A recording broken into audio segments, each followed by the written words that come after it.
Jaya Radha Madhava Kunjabi Hari.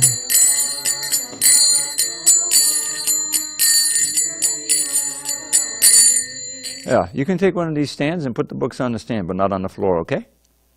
Thanks. Thank you. Yeah, you can sit there. You want to sit in a chair? Yeah, thank you. Either way, it's up to you. Jaya Radha Madhava Kunjabi Hari.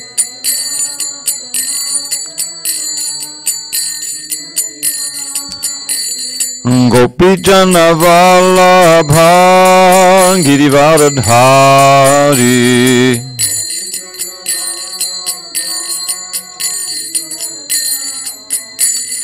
Gopi Jana Vallabha Girivardhari.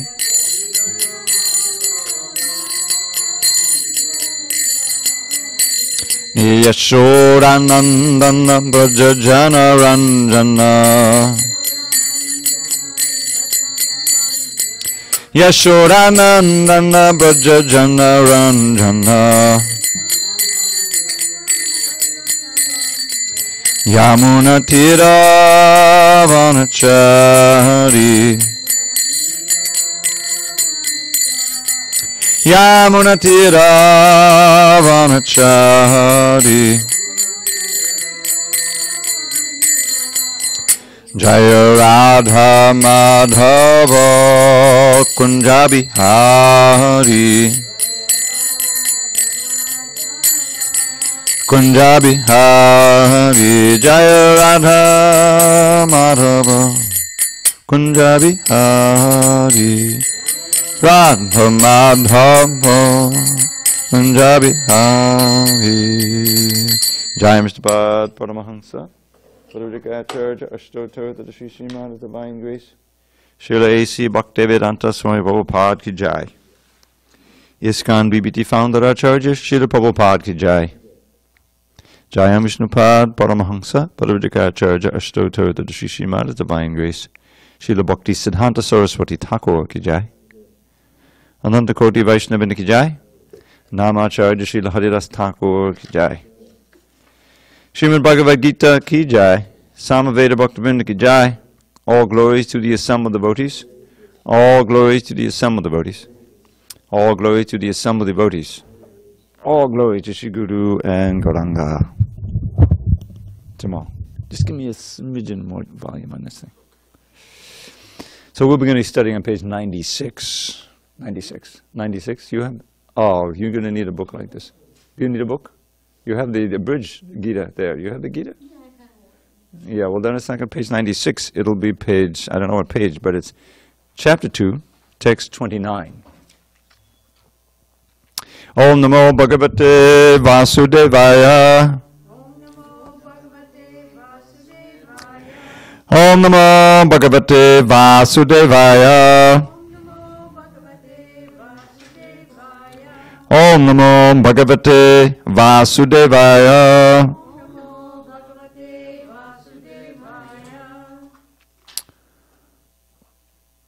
You think you have it? Maybe. Chapter 2, text 29. Okay. On this first day of January 2019, we're reading from Srimad Bhagavad Gita as it is in SanDiego. And that Bhagavad Gita as it is by Krishna.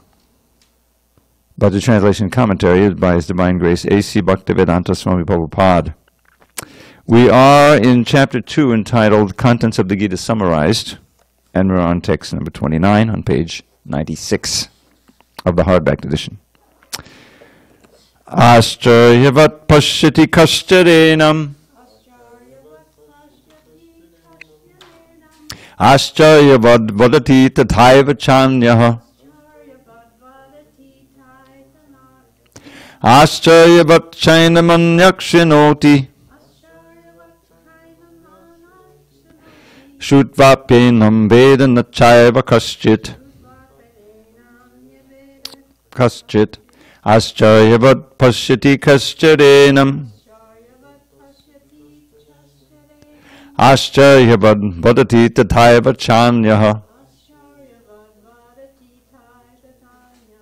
Ascharyavat chainamanyak shrinoti. Shutvapyenam veda nachaiva kaschit. Damodar, are you ready?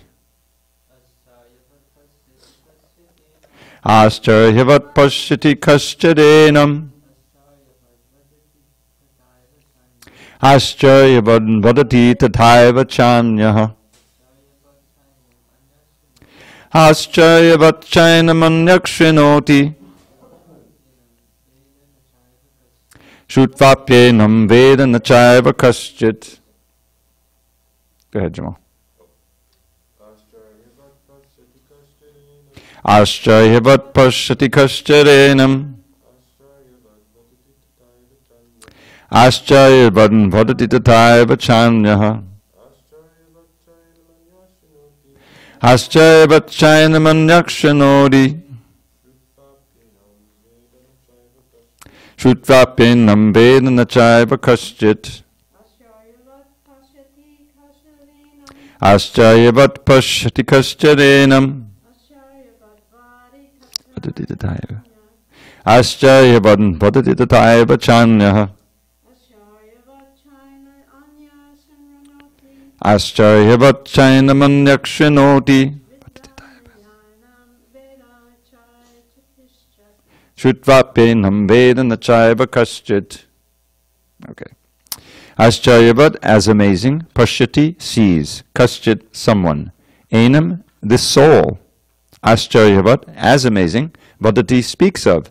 Tata, thus. Eva, certainly. Cha, also. Anyaha, another. Ascharyavat, similarly amazing. Cha, also. Enam, this soul. Anyaha, another. Shrinoti, hears of. Shutva, having heard. Api, even. Enam, this soul. Veda, knows, not, never. Cha, and Eva, certainly. Kaschit, someone. Translation. Krishna says to Arjuna, some look on the soul as amazing, some describe him as amazing, and some hear of him as amazing, while others, even after hearing about him, cannot understand him at all. Purport. Since the Gita Upanishad is largely based on the principles of the Upanishads, it is not surprising to also find this passage in the Katha Upanishad 127. Shavanayapi bahubiyo nalabhya shindanto pi bahabo yam navidyuhu ascharyo vakta kushalosya labdha ascharyo sya gyata kusalanushishtaha. The fact that the atomic soul is within the body of a gigantic animal, in the body of a gigantic banyan tree, and also in the microbic germs, millions and billions of which occupy only an inch of space, is certainly very amazing. Men with a poor fund of knowledge and men who are not austere cannot understand the wonders of the individual atomic spark of spirit, even though it is explained by the greatest authority of knowledge, who imparted lessons even to Brahma, the first living being in the universe. Owing to a gross material conception of things, most men in this age cannot imagine how such a small particle can become both so great and so small. So men look at the soul proper as wonderful either by constitution or by description. Illusioned by the material energy, people are so engrossed in subject matters for sense gratification that they have very little time to understand the question of self-understanding, even though it is a fact that without this self-understanding, all activities result in ultimate defeat in the struggle for existence. Perhaps they have no idea that one must think of the soul and thus make a solution to the material miseries. Some people who are inclined to hear about the soul may be attending lectures in good association, but sometimes, owing to ignorance, they are misguided by acceptance of the supersoul and the atomic soul as one without distinction of magnitude. It is very difficult to find a man who perfectly understands the position of the supersoul, the atomic soul, their respective functions and relationships, and all other major and minor details. And it is still more difficult to find a man who has actually derived full benefit from knowledge of the soul, and who is able to describe the position of the soul in different aspects. But if somehow or other one is able to understand the subject matter of the soul, then one's life is successful. The easiest process for understanding the subject matter of the self, however, is to accept the statements of the Bhagavad Gita spoken by the greatest authority, Lord Krishna, without being deviated by other theories. But it also requires a great deal of penance and sacrifice, either in this life or in the previous ones, before one is able to accept Krishna as the Supreme Personality of Godhead. Krishna can, however, be known as such by the causeless mercy of the pure devotee and by no other way. Hare Krishna. Welcome. We are on page 97 and 98. Oh, Hare Krishna, Rami. Okay. You can sit on this side. We have more seats for you. Yeah, bring your own. Yeah, that's it. You go. And we have many more books. Can you set them up, Jamal? We have many more books. Make sure they have a book. And we have more stands and everything. You never know how many are coming. Especially on a cold day like this. Okay. Okay. We're going to get books. But you sit over here, okay? Because we practice parda. I learned a new word, parda. Separation of ladies from men. It's a big thing. You're getting book, you're getting everything. It's coming. Okay. Om Jnana Timirandasya Jnanandana Salakaya Chakshu Unmilitam Mena Tasmai Shri Gurave Namaha. I was born in the darkness of ignorance, but my spiritual master Srila Prabhupada opened my eyes with the torchlight of knowledge. I offer my humble obeisance unto him and all members of Sri Parampara. So here, Krishna has a statement which I think we can all agree on, especially if we think back to that time when we had no idea about the soul. It's not immediately obvious that there is such a thing as a soul, because if you have no higher instruction, then things simply, what you see is a bunch of moving bodies, and it's certainly very wonderful how things are going on, but the fact that there is a particle of spirit, infinitesimal particle spirit, whose influence is pervading the body, and which is never dies and never is born, you can't understand that by empirical means. It's not possible. Therefore, we need authoritative source of knowledge for that, especially those things which are beyond the reach of our material mind and senses. And that's where books like the Bhagavad Gita come in. This is why, one of the reasons why the Bhagavad Gita is so revered, because it provides such knowledge. Now, of course, one may think, well, this is a speculation. This was written by someone in maybe 5,000 years ago, maybe only 500 years ago. There's different opinions, actually, about how old this book is. But when you think about it, the idea that, how did things come about? Certainly the mechanism, the human organism, just focus on that for a minute, is amazing. I mean, just the fact that it repairs itself. I wish my elbow would repair itself a little quicker. But I mean, we've all had, injuries. We learn things. I think the development of language, little children learning to speak, is one of the most amazing things when you think about it. That, to put all the things with syntax and the meaning and subtle meanings and going on different languages, it's all very amazing. In fact, we're surrounded by miracles if you just have the eyes to see them. The way things work in this world, the regularity. So the first thing that any intelligent person can assume, or conclude, even just by ordinary empirical means, is that there's an amazing amount of intelligence involved in the working of our own bodies and everything around us. I mean, I remember there was this book that was written by one of the devotees called, what is it? No. It's about Darwinism. I forget the name of it. Nature's IQ, I think it was called, Nature's IQ, Nature's Intelligence. And he just, one after another, he gave examples of the most amazing creatures. There was this little fish, I remember, because I worked on this book. The fish swims, and he has this, an ability, he swims in a river, not in the ocean. And visualize a little branch across the river, And on that branch, over the course of, you know, a day or an hour maybe, some little insect may crawl across that. Well, this fish is watching out for that insect.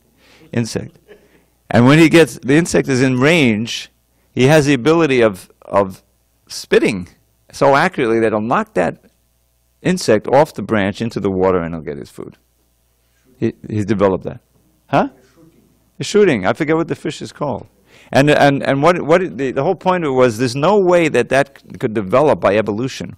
Because evolution is supposed to be half measures that eventually develop. In other words, you have to have a series of mutations that eventually produce this ability to do that. But unless the whole operation is developed, it is useless. It doesn't help, you know, the natural selection of those who have a better.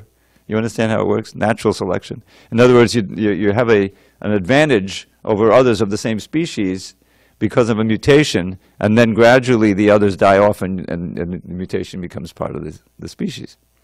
Anyway, there was a whole bunch of these. Some of I forget most of them, but. You don't have to go into these strange species. Just look at the human body.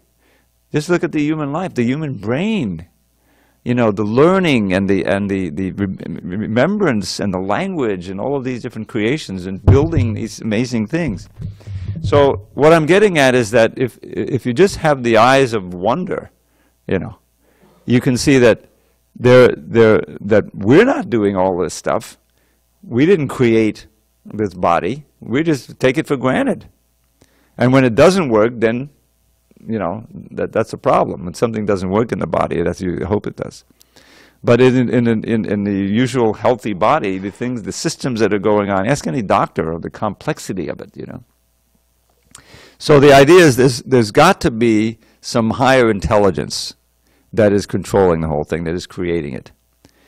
All of this complexity. I remember there used to be a devotee who lived here back in the early 90s. He then moved to Florida. He's passed away in 2000, or a little later. And his name was Sariputta Prabhu. Badrinarayan loved him because he was a scientist, he was a first-grade, high-grade mathematician, and he was a full-on devotee. And he believed, and he wrote, the first thing he wrote was one of these mathematical proofs. Have you ever seen those? You can't even understand the first line, but there's a whole book of this. And it was entitled Proof by Information Theory. This was his specialty, information theory, how life cannot arise from matter. And he went into the whole idea about how much information there is. Information being not just random things together, but obviously something, just like a book. Why do we revere a book? Because it's full of information. It's a record of so much intelligence. In one letter after another, the words. I mean, I specialize in the words. If one word is out of place, or it's the wrong word, or it's misspelled, then I have to correct it. So there's a whole lot of organization in there. That's called information. Right? Information is what this world is made of.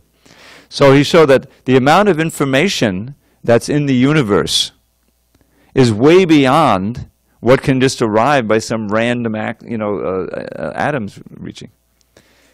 The proof is that there must be some intelligent being who has injected this information, who has created it. Just like this building obviously didn't just arise by chance. In 10 billion years it never would arise by chance, right? Entropy increases. If you don't apply intelligence, there's no intelligence cleaning it up, painting it, repairing it where it goes wrong. It gradually becomes destroyed. There's runes, like Roman runes and Greek runes, where you see it's all, you know, it's disorganized. Disorganization comes when there's no intelligence. So all of the wonderful organization in our bodies and everywhere else shows that there's a higher intelligence. And human life becomes meaningful, becomes distinguished from animal life. When we inquire, we try to know, we want to know, and try to inquire into what is that higher intelligence. How did things come about? Where did we come from? Is there any meaning to life? You know, without asking those questions, who is asking them out there? Hardly anyone. Then there's no difference, and there's a verse about it. Ahara nidra bhayamaitanangsha samanyamreta pushabhi samana. This is from the Hitopadesh. This is instructions for the benefit of human beings. And what it says is that ahara nidra bhayamaitanangta, eating, ahara, nidra, sleeping, bhayam, fearing, and mating. These four we share with the animals. So what's the distinguishing quality? Dharma hitesha madhiko vishesha. The thing that distinguishes human life from animal life is called dharma. Dharma, which ultimately must, it's a dharma to sakshat bhagavat pranitam. Real dharma is enunciated, defined, and enforced ultimately by the Supreme Person, that Supreme Intelligent Being. We can't make up our own dharmas. We can try, but they're faulty. So that dharma, as explained in the Bhagavad Purana, and explained here also, Krishna says when there's a discrepancy in dharma, that's when I come to reinstitute dharma, because without dharma, then the world becomes chaotic. Just a bunch of so-called intelligent animals fighting for scarce resources. So that dharma is something we should want to know. What is that? That was Arjuna's quest. At the beginning, he thought he was following dharma. He was quoting the Vedas. He was trying to justify his leaving the battlefield, because he didn't want to. His emotions would tell him he didn't want to kill his friends and relatives and worshipable teacher and grandfather. You know. But that wasn't dharma. Dharma was sitting on his chariot, personified. Krishna was there. And so finally Arjuna surrenders to Krishna. It says, Karpanya dosho pahata swabhava prichami tvam dharma samuda jeta yakshe yaksya nishtitam bruhi tanme shishista himshadi mantvam papanam. If we want Shreya, if we want the ultimate good in our own lives and in the world, then we have to find out what is real dharma, what is the right thing to do, and then we actually have to do it. That's what this movement is all about. Bhagavat Dharma. Bhagavat Dharma means the Dharma that is enunciated by Bhagavan, and that leads you to Bhagavan. Bhagavan is Krishna, the Supreme Personality of Godhead. So here, near the end of his lesson, there's one more verse about the soul, number 30. He's saying, yes, frankly, it's very difficult to understand. I understand. Yeah, I agree with that. Ashchaya pashyati kashtadenam. Some look upon the soul as amazing. Some describe him as amazing, and some hear of him as amazing, while others, even after hearing about him, cannot understand him at all. So it's not easy to understand the soul, what to speak of the Supreme Soul. But without understanding, at least rudimentarily, about the Spirit Soul, then we can't begin our spiritual quest, which should be for self-realization, God-realization, and getting out of the bonds of birth and death and returning home back to Godhead. So within this purport, Prabhupada is describing some of the amazing things. I mean, if you just walk by a tree, I remember there's a banyan tree in Balboa Park. We used to have a program there. Huge tree, a redwood tree, or any tree. It's not immediately obvious that that tree is conscious just like we are. Now, our consciousness may be more developed, but without a soul in that tree, the tree will not grow. It's a dead tree. Sometimes trees die, and you can see the leaves, falling and everything, and eventually it gets cut down and just blows down. So within a tree, within a human being, within all the animals, wherever you see the evidence of consciousness, you should know that there is a soul in there. There's a spirit soul, a jivatma. And that jivatma is non-different from us. But it's more covered because of sinful activity. It's gone down into a species of life that is barely conscious, that doesn't know. Otherwise, how could a tree tolerate, the heat and the cold and being cut down? You never hear the tree complain. So, wherever there's growth, wherever there's evidence of some consciousness, there is a soul there. And in so many species, they live for a short time. Prabhupada tells about, in India, I don't know about this insect that just lives during the nighttime. The whole thing is born in the evening, finds its mate, reproduces, gets something to eat, and then by the morning time, it's dead. There's thousands and thousands of these bugs, and the others are just gestating and they come in the evening. It's like their whole lifetime is it. And the bug is thinking that, oh, this is my whole lifetime. I've got so much to do. It's only 2 o'clock. I have the whole... But it's just as involved with its, eating and mating and everything that we are. But that's the nature of this world. is that there's souls everywhere. And so now, having come to this human form of life, we should not waste it in animal propensities. Bhaktisiddhanta Saraswati's favorite verse, one of his favorite, Labdvasu duldama vidamba husambhavante manushamata dhamanichamapi. So after going through these species, because the lower species, they don't have any karma. The tiger, the lion, there's no karma for him to go and kill that antelope or something and eat the antelope. He's meant to do that. This is what we call instinct. It's actually the super soul telling him. But because we have a higher intelligence, we do have karma. We're meant to understand the law, just like in the law, in the civil law. Prabhupada always gives the example, all right? You grow up in Australia, then you come and you visit SanDiego, and you rent your car, and you're nicely driving on the left side of the road. You have to know what are the local rules and regs. It's not, oh, I didn't know. Sorry, you still get a big fine, or, you know, lock you up if you kill somebody. You have to know the rules of the place you're in. So because we're human beings, we have a responsibility to understand the real Dharma so that we can live according to the rules of nature and the rules of God and achieve success in life. That's the whole point. So this verse says from the Bhagavatam, Labdvasudula Mahidam, having gone through all these other species and come to this rare human form of life, which is, what is the real value? You can achieve the real goal of life in this human form, not in the lower species. They're automatically doing what they have to do. But this is artadam. The word arta means something of value. And here it means the most valuable thing. What's the most valuable thing? To get out of this bondage of birth and death. We don't even realize it. It's like someone who is in jail. This happens, you know, you go to prison 30, 40 years. Then they say, oh, Mr. So-and-so, you know, you're up for parole. Maybe it's 20 years. Says, okay, great, you know. But then if he gets parole, you know, because all he knows is the jail now. You know, the outside world has changed so much, and he doesn't know anybody out there anymore. So he's even more comfortable in a jail. And sometimes he'll make another crime so he gets back into the prison and get back to his old friends and routine. So we're like that. We've been in this prison of the, you know, Durga. Durga means a fort, a prison house. Durga, can't go. That's what Durga means. Can't go anywhere. So that Durga Devi, there's a person behind everything, has the thankless task of being the prison warden for us rebellious souls. That's the Vedic version here. So the verse continues. One has to be dhira.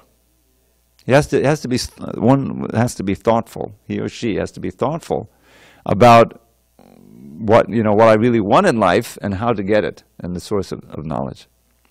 So, turnam, if you are dhira and you actually understand, then turnam yateta, one should strive without wasting any time for the ultimate good, nikshayasaya. Because death is always threatening us. We don't know how long we're going to live. We hear all the time, some tsunami comes, or some big fire comes, or accident on the road, or disease. It doesn't matter how old we are, you know. But, so therefore, it's very urgent business. Every human being should inquire into the absolute truth. As it is said in the Vedanta Sutra, Tato Brahma Jigyasa. Now then, having come to the human form of life, one should inquire into Brahman. What is Brahman? Who can say? Any idea? Give me a general definition. Brahman? Well, the word Brahman, you know?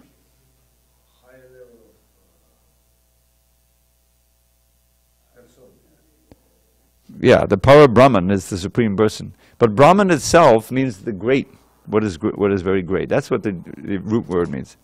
And the greatest is Hare Krishna, welcome. Haribol.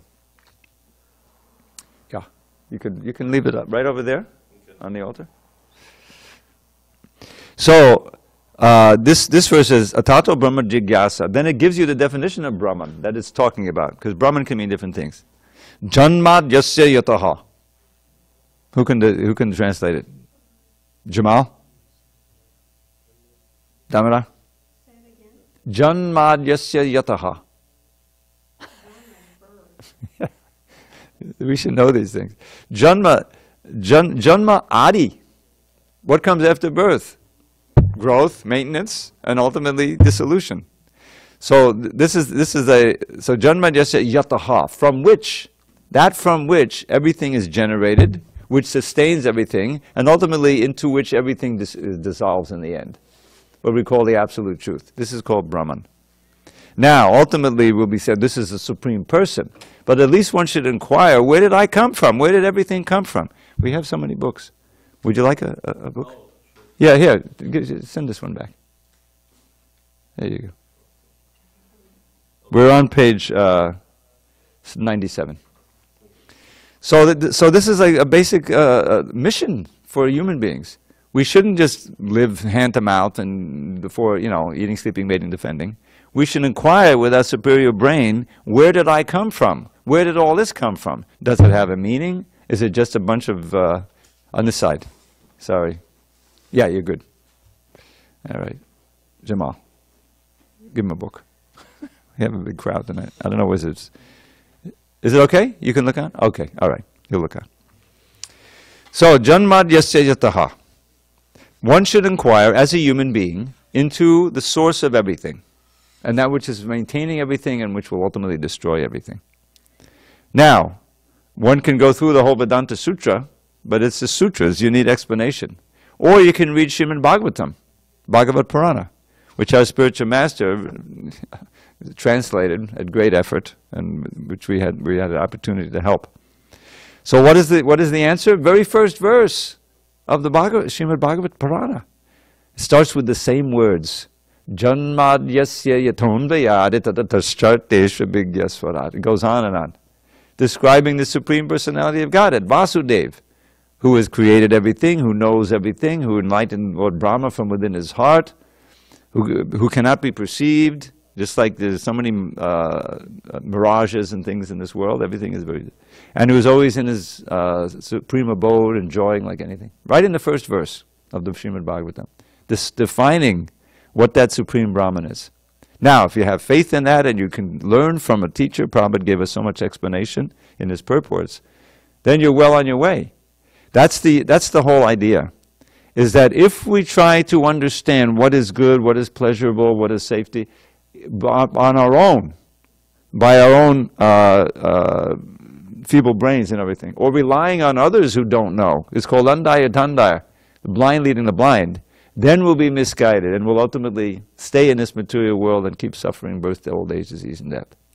If we can come in contact, as we are when we open this book, with the self-realized soul who is channeling or giving us the realizations from previous acharyas, we don't know, we may not understand that these purports are largely based on the words of another great soul named Baladev Vidyabhushan. Now those who know a little Sanskrit, it's Vidyabhushan, he's ornamented with knowledge, realized soul. And he was the student of others and so forth. That Prabhupada is giving us this is the explanation.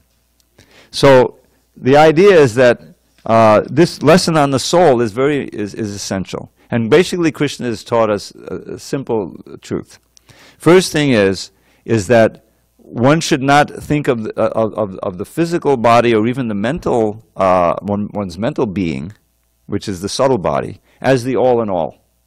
That these are always changing. And we've had others in the previous life.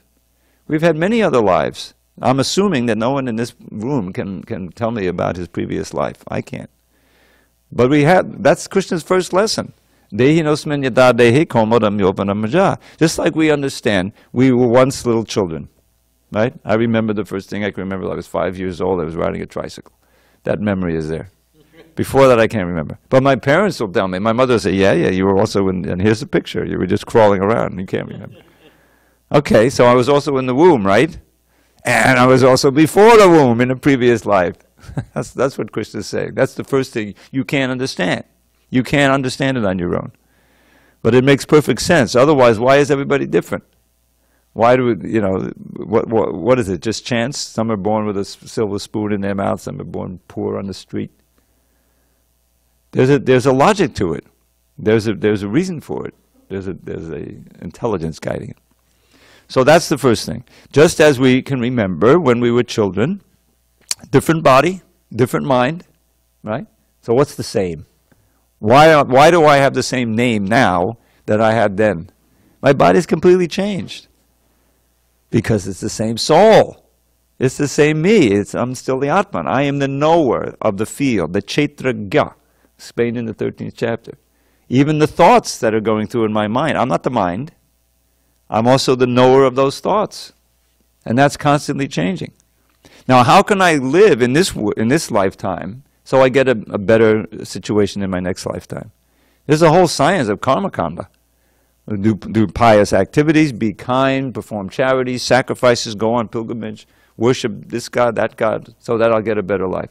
And you will. You can even go to heaven. Heavenly planets, Krishna described, 9th chapter. Tetam bhuktva svarga lokam vishalam. You can enjoy much longer lifetime, much better atmosphere. None of this air pollution, crazy leaders, you know. God. It's insane. No, everything is nicely controlled. You live for a long time, and you know, godly delights. Krishna says godly delights you can worship. If you act piously according to certain rules. That's a certain dharma. But that's not the solution either. Because if you just go to heaven, material heaven, eventually your piety runs out and you have to come back here. To the world of death. So why do that? Why should you do that? Why not try to get to that place where you don't have to come back? Several places. Yadgatva nadavartanti tadama padamang mama. Go to the spiritual world, which is where you don't have a body made of matter. It's all spiritual. And Krishna is there. And you're reinstated in your original position, you know, as a loving exchange of service with Krishna. That's the whole idea. But it begins with this idea that we're not body, we're spirit. We're pure spirit, and we have eternal life. Therefore, if you're just concerned with this spot life, then you're in great illusion, and you're wasting a perfect opportunity. So now Krishna will now describe other things. This is the contents of the Gita summarized. So we get this lesson on the soul, and then he will talk about how one can work without fruit of desire and without attachment. Because if you work fruitively, that's good. Then you have karma. If you're pious, then it's good karma, and you may increase your material benefit. But that's not the solution, because you're still in the material world. But if you act impiously, then you'll suffer more. You may even lose this human form of life. But he has a very encouraging verse that comes up pretty soon. In the endeavor of Krishna consciousness, of working selflessly for the Supreme Lord, there's no loss or diminution. In other words, he says, Nehabhikramanasosti pratyabhayo navijyate. That in this activity, there's no loss and there's no diminution. Now, where do you find that in the material sphere? You may become a doctor, a lawyer, a judge. You may make millions or even billions of dollars and become very famous. You may even do good works, material good works. But when this body is gone, when it dies, as it must, you leave all that behind. Everything material is left behind. And you go to your next destination. And it may be who knows what. To make so much money, you know, making money usually requires stepping on the heads of some other people. That's called sinful activity. You go down. So in other words, you're not making any progress. You're just becoming bewildered by material energy. But Krishna says, in this activity of Krishna consciousness, just listening to me spout off about Krishna, but we read the purport, so it's okay.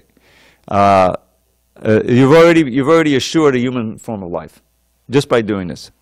What to speak if you chant, if you do some, for Krishna you come.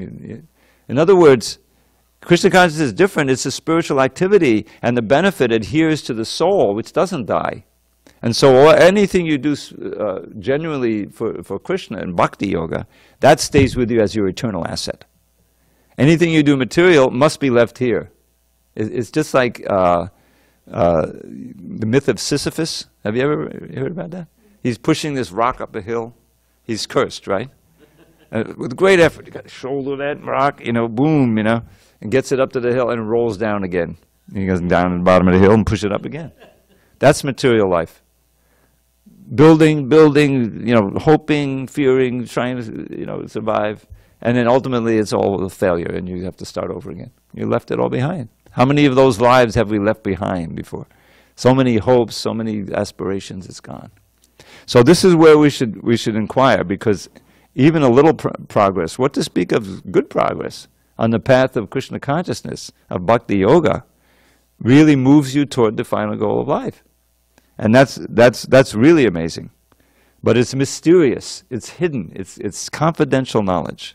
As Krishna says again and again, especially in 9th chapter, which is all about bhakti.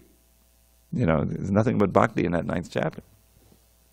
So it's amazing, ascharya bhat. This whole science is amazing, the soul is amazing. But if we have faith, we can act, receive the knowledge and act on the knowledge, and then we will experience the benefit. I mean, I've been doing this for 45 years. You know, I did so many other things before that. I went this way, that way, this way, that way. Nothing was satisfying. So obviously, there's something going on here. I didn't come all this way because I said it was a big mistake. It's not a mistake. I may not go back to God in this lifetime, but at least I've taken a few baby steps in the right direction. The main thing is to go in the right direction, rather than drive your car so fast, but you're going in the wrong direction. It's better to just be walking. So that's what material life is. Oh yeah, we got it together now, I mean, no, you don't. It's a complete failure. All right, I'll stop haranguing you. Any comments, questions? Yes, Prabhu. Haribo. It's funny how Professor you just mentioned of the person pushing the rock up the mountain just for it to fall down. Yes. And I've just been thinking about it's New Year, so people are around this time reflecting and setting goals. New Year's resolutions. New Year's resolutions. Yeah. But without Krishna, it's just like this, what you're saying. That's exactly what's going on. All of this activity and hard work and everything, and if you're doing it in ignorance, then it's got to be a failure, because you're not. It's like Prabhupada would say, I've gotten so many electronic things over the years, computers and this and that, MP3 players. It always comes with a little instruction manual, right? And then you can set it up nicely, right? Because there's some intelligence behind it. Do it this way, don't do it that way. All right, so you accept that authority, otherwise, it's foolish. So this whole world, this whole universe comes with an instruction manual. How to live in this world, how to work, to really benefit from your life in this world as a human being. That's the whole idea. If you don't have the instruction manual, or you reject it, or then you're flying blind, and you're bound to make mistakes. And those mistakes can be, have horrific ramifications. Millions of years, you can, lose the opportunity to be a human being. So this is a great opportunity. That's the whole idea. Being a human being and being even a little interested in Bhagavad Gita, you must be a little interested, otherwise you wouldn't sit there, So we should cultivate that part, because the consciousness is so varied, and Maya is so strong. Our attention can be drawn away, especially in this age. This is like everybody's got attention deficit. I remember just in my life in Krishna consciousness, when I joined, there was no internet, there was no TV, there was even the phone. Call your mother once a week, will you, Tom? In other words, you have to be pushed to the phone. But otherwise, you're immersed in reading these books, chanting Hare Krishna, working for Krishna. It's not like that. Now there's so many other ways to be distracted. But still, one can decide to direct his attention toward Krishna, and to hear that holy name and chant, which is the blessing of the age. It's a great mystery. It's just it'll never be, you can never understand the holy name any more than you can fully understand Krishna. Why is it? How is it that this sound has such potency? Last night we went out on downtown in the gas lamp for a Harinam. Big crowds, Fifth Avenue, only on Fifth Avenue. Fourth Avenue is like a desert. There's no one there. But as soon as you get to Fifth Avenue, it's like Times Square. It's not that you go in New York and it is crowded. There's nobody around. It's just Times Square. Everyone has come. That's the place to be. And many people I think hadn't seen us before. You know, you get the feeling that, whoa, who are these people? They're curious, you know. That's our fault. But anyway, there it is. And we were chanting. We had a good party. How many? 20, 25? I don't know. At a certain point, maybe 20 people. And there was just, you could see that, you know, people are hankering for some excitement, for some joy, for some celebration, something, you know. But they were amazed at us because we weren't part of the whole thing, you know. We weren't going into the restaurants, you know. But we were chanting like crazy, and we were jumping up and down and smiling and blissfully. People responded to that. So that, because it's real, you know. Here I am, okay, I joined at 25, now I'm 71, and I've been chanting every day, you know, chanting Hare Krishna, Krishna, Krishna, Krishna, Hare Hare, and going on Harinam oftentimes, so many kirtan. So what, it's the same words. How is it that this same mantra is still interesting to chant? I mean, I was reading, you know, before I joined, I went through so many phases, as, you know, growing up and this and that. Something got my attention, I was into it, and then it was, who cares about that anymore, you know? And you just go through different phases. But nothing was satisfying, the same thing again and again. It's a mystical, that's what I'm saying. The holy name, the Bhagavad Gita, you could read it every day, it's always fascinating, you know, because it speaks to your innermost being, what the soul, the mind, you know, your destiny, the most important questions you can ask. So, my little conclusion is that we should try to carefully read these books and chant Hare Krishna regularly, and we will experience the blessings of Krishna. He wants to give us his blessings. All right, yeah, go ahead. One more question. Go ahead. I was just thinking, just as you're saying, and just as we know, Maya is so strong, and you know, sometimes it may be easy to mistake something spiritual or something material to be spiritual. Yes, it's very common. Say for instance, if I have free ghosts for myself, and it's like, I want to learn harmonium, I want to do this type of preaching, and this someone help, but the highest desire of the self is to know and love Krishna, to go back to Godhead. Yeah. But what if it's tinged with like some selfishness? That I may want to learn harmonium, but there's some aspect of me that I want to share kirtan with others, but I also want to receive glorification. Uh-huh. I want to, receive recognition. You know, it's like, so how do we counteract that? This is the process of devotional service. Don't give up your desire to learn the harmonium, but refine the basic process of devotional service, the chanting of the holy name, service. You know, look for ways to serve the devotees, so your humility will be increased. You know, and it'll become purified. If it's actually being used for serving, you don't want to learn a harmonium to play some kind of a cinema song, as Prabhupada was saying, you know. You want to learn a harmonium so you'll play bhajan, right? So singing a bhajan, the song of Bhaktivinoda Thakur, the content of the song will reform your motivation. That's the thing. We don't just, we're not just playing, like I played the flute for years. That's one of the reasons I got attracted to Krishna. I was a flute player for like 20 years. Yeah. Back in 1965, and on. And when I got interested in spiritual life, I knew about Shiva, I knew about Durga, this and that, and I saw Krishna's a flute player. Boy, I got very interested with him. You know, so the motive wasn't pure at first, but eventually, it brought me to Krishna, so it was all good. So the very process of learning the harmonium and chanting Hare Krishna with the harmonium and singing the bhajans will purify the motive. And so it's all good. Don't worry about it. We'll watch out for you. If you're getting too proud, we'll get it. All right, we've kind of run out of time here, so I'm just going to read this last verse. I want to read text 30, and we'll finish that. That's the end of the lesson on the soul. Dehi nityam avadyoyam Dehi sarvasya bharata Tasmat sarvani bhutani natvam shoti tamarhasi. O descendant of Bharat, he who dwells in the body can never be slain. Therefore you need not grieve for any living being.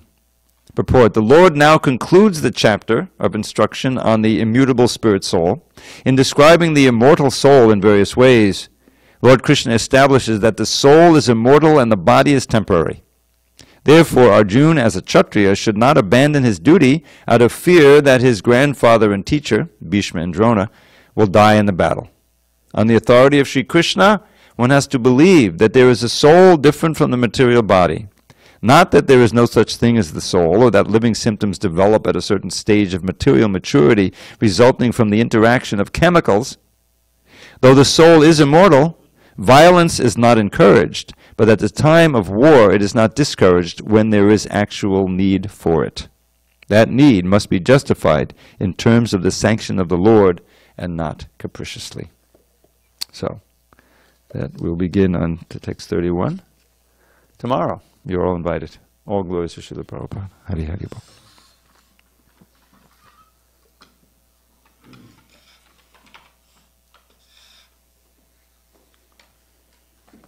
Hare Krishna, Hare Krishna, Krishna Krishna.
She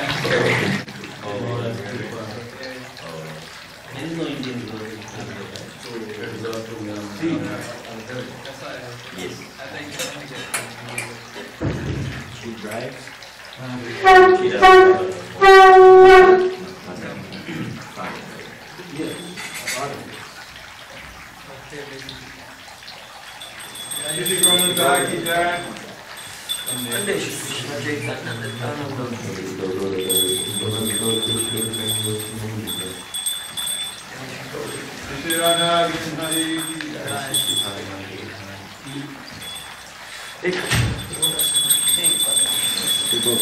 She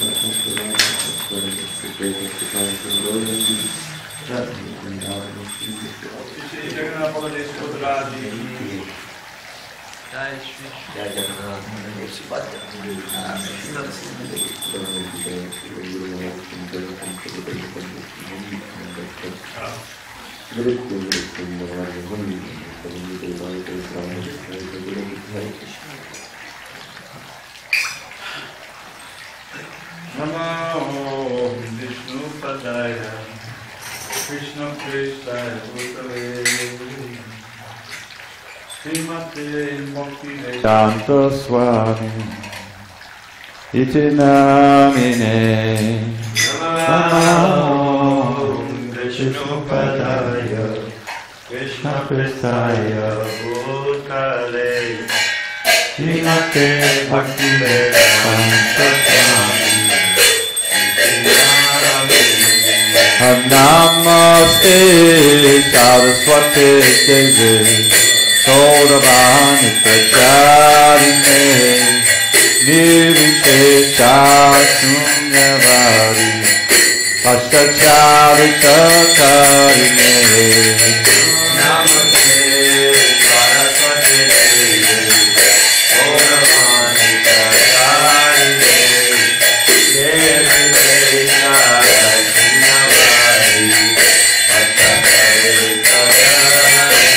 Jai Shri Krishna Chaitanya Prabhu Nityananda Shri Advaita Gadadhar Srivasari Gaur Bhaktavrinda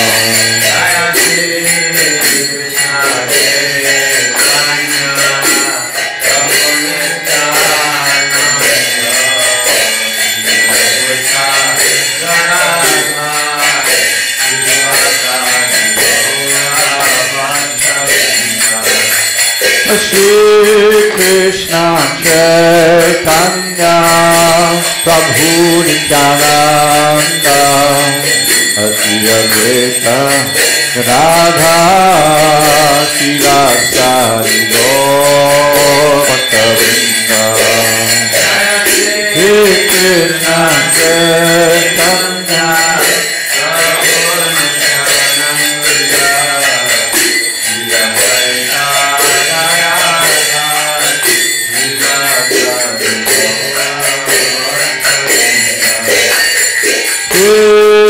Krishna Chaitanya Prabhu Nityananda Shri Advaita Radha Srivasari Gaur Bhaktavrinda Shri Krishna Chaitanya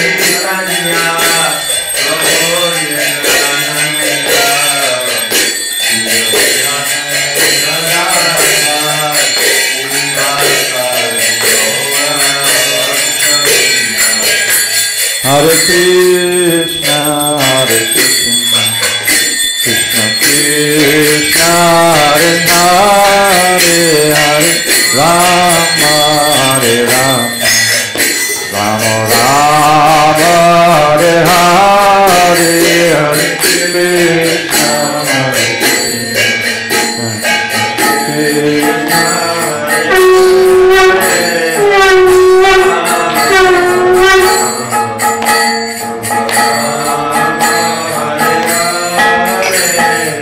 Hare Krishna, Hare Krishna, Krishna Krishna, Hare Hare, Hare Rama,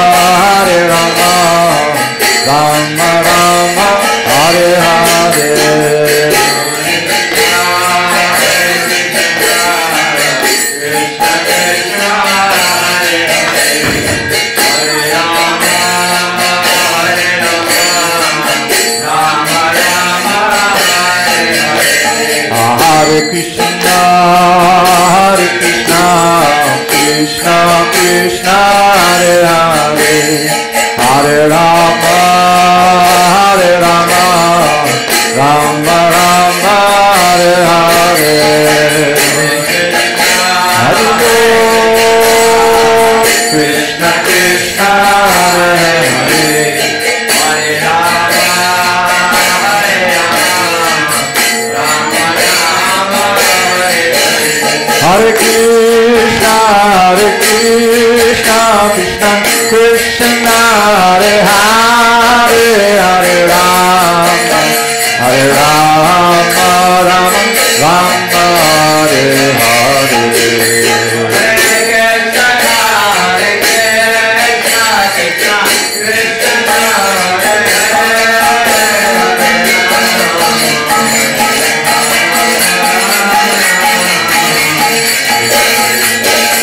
Hare Krishna,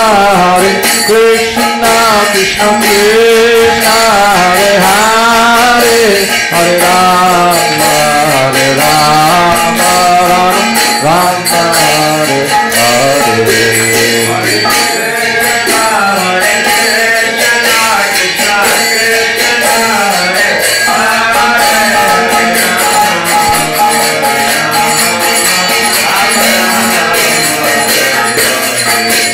Hare Krishna, Krishna Krishna, Hare Hare, Hare Rama, Hare Rama, Rama Rama, Hare Hare. Hare Bol.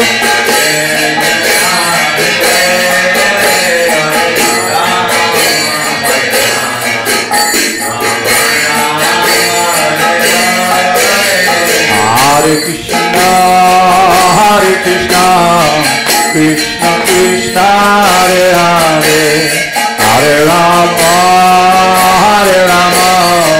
Rama Rama, Hare Hare. Hare Bol, Krishna Krishna, Hare Hare, Hare Rama, Hare Bol, Rama Hare Krishna, Krishna Krishna, Hare Hare, Hare Rama, Rama Rama, Hare Hare.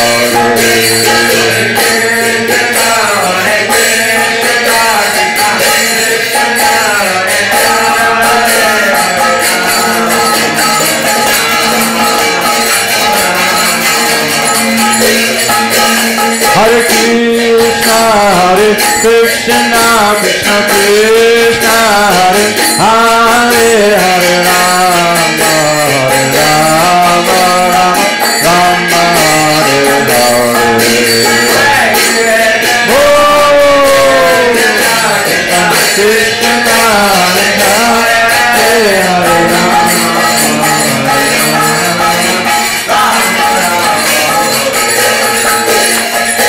Hare Krishna, Krishna Krishna, Hare Hare, Hare Rama, Rama Hare Hare.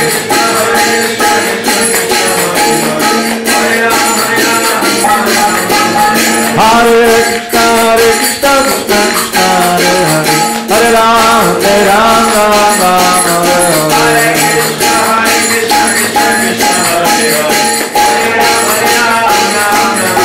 Jaya Radha, Hare Radha, Hare Radha.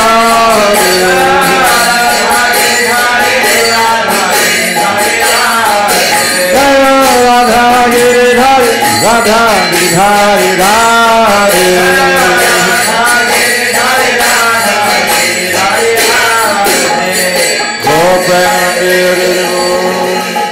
Jai Om Vishnupad Paramahansa Madhurikacharya Ashtotar Tata Shri Srimad Divine Grace Srila A.C. Bhaktivedanta Swami Prabhupada Ki Jai.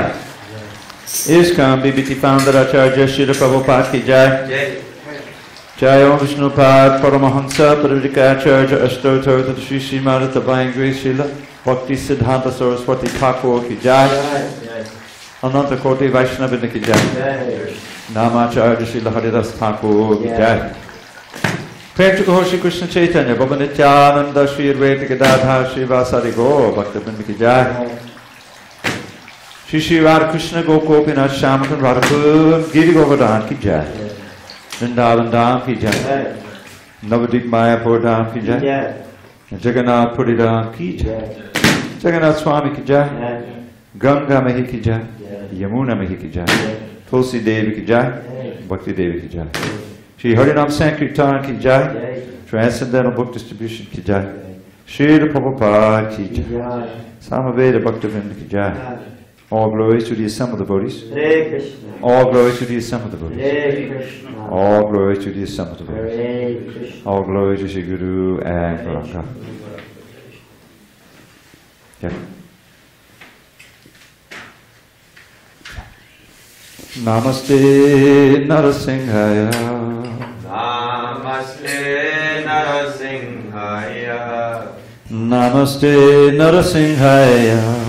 Namaste Narasimhaya. Hallara hallara taye.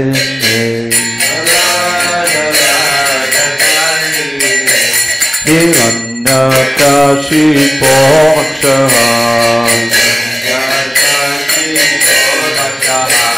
Ashilathankanakaraya. Hiton Singha Paraton Singho. Yato yato yamitato Singha. Bahir Singho Daye Singho. Nrsimha Madin Sharanam Prapade.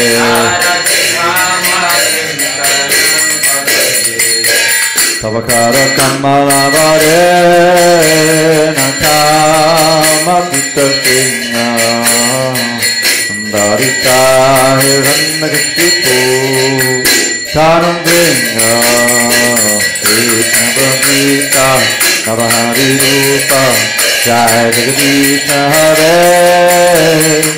Jai Jagadisha Hare Jai Jagadisha Hare Tavakara Kamalavare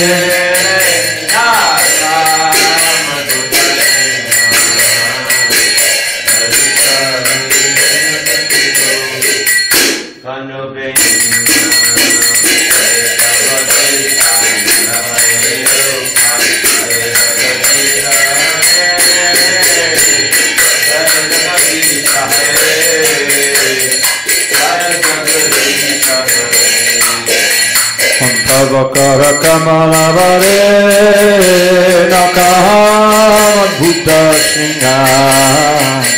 Davita Hirannakashipu Taram Vinga Krishna Bhagavita Navahari Rupa Jai Jagadisha Hare Jai Jagadisha Hare and Jai Jagadisha Hare. Tavakara Kamalavare Navakta Singha. Nandavita Hirannakashipu Taram Vinga Krishna Bhagavita Navahari Rupa Jai Jagadisha Hare Jai Jagadisha Hare Jai Jagadisha Hare. Keshavandita Navahari Rupa Jai Jagadisha Hare Jai Jagadisha Hare Jai Jagadisha Hare. Keshavandita Navahari Rupa Jai Jagadisha Hare Jai Jagadisha Hare Jai Jagadisha Hare. Jai Nrsimhade Nrsimhade Nrsimhade Jai Nrsimhade.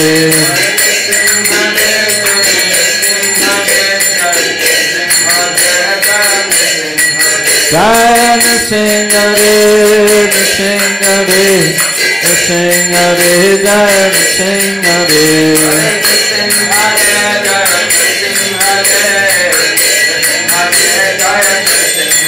Jaya Narahari, Narahari, Narahari, Jaya Narahari.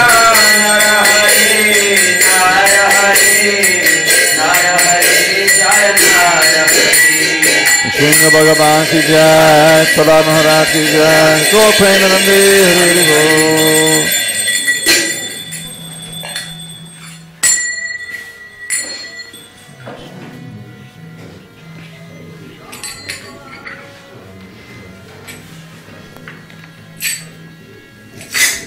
Thank you. Thank you.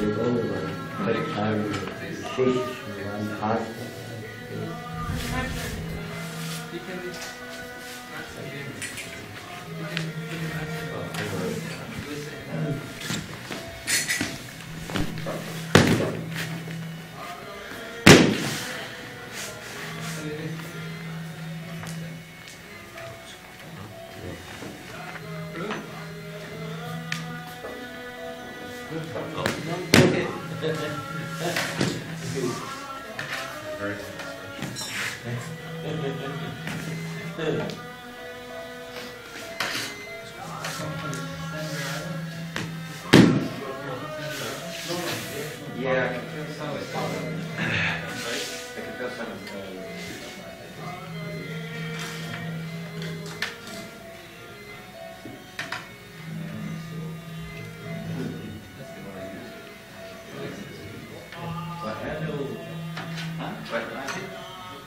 Oh, yeah.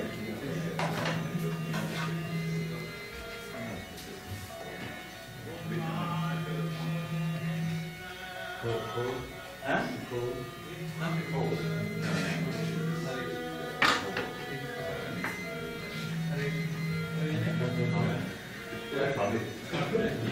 Fortunately, it's inward body. Yeah. Fortunately, we don't have to live with it. Yeah.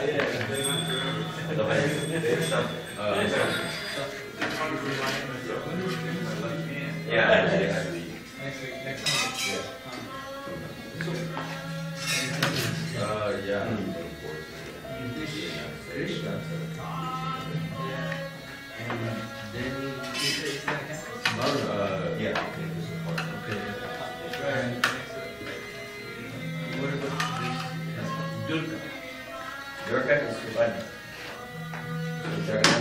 Subhadra. Durga is in Krishna Lila. Subhadra is Krishna's sister. Oh, so same. So Bhadra, same this Durga. Different form, Yeah. but same person. Oh, okay. So then this not because Yoda and that gave you Yeah. this Different. Not different. Mother. Oh, Yashoda gave birth to Durga. But then Krishna was taken because Krishna gave birth. Devaki gave birth to Krishna. Vasudeva. Devaki Vasudeva Krishna. But then Vasudeva comes along and killed. So Vasudeva took out of the prison and took him to Gita. And he took him to Nandamani and Yashoda. Yashoda just gave birth to a girl who is Yogamaya, Durga, Subhadra. So Vasudeva swapped. He took Krishna as Yashoda's son and took Yogamaya as Devaki. Correct. So then who this Durga, then mother, this